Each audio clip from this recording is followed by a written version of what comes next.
Маусымдық аллергия бұл жалпы мына кілегей, мұрынның кілегей қабатында иммуноглобулин Е себепті жүретін аурудың бірі болып саналады.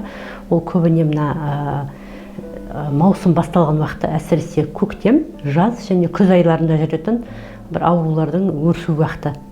Оның негізгі себептеріне шаң, тозаң, тұрмыстағы жаңағы химиялық заттар, одан қалса әртүрлі үйдің шаңы, грибоктар, жаңа айтады сырс деп, және де темекі түтіні әсер етеді, және кейде дәрілерден де болады.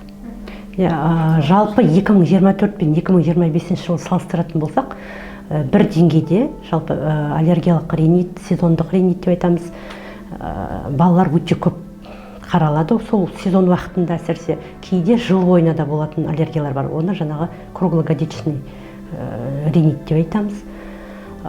Салыстырмалы түрде 15%-ке өсті. Маусымдық аллергия анықталған балаларды жалпы ертерек анықтап, аллергияны тауып, ем алған жақсы. Егер ем алмайтын болса, бұл ары қарай бронхаға қарай барып, бронхының жаңа обструкциясын туғызады, одан кейін ол бронхиальный астма деп айтады, бронх демікпесіне ұласады, сөйтіп ол бала есепке алынып, жаңа ингаляционный глюкокортикоидқа тәуелді болып қалады. Сондықтан ата-аналарға айтатыным, алдын ала аллергиялық ринит, маусымдық ринит байқадыңыз ба, аллерголogқа келіп қаралсын.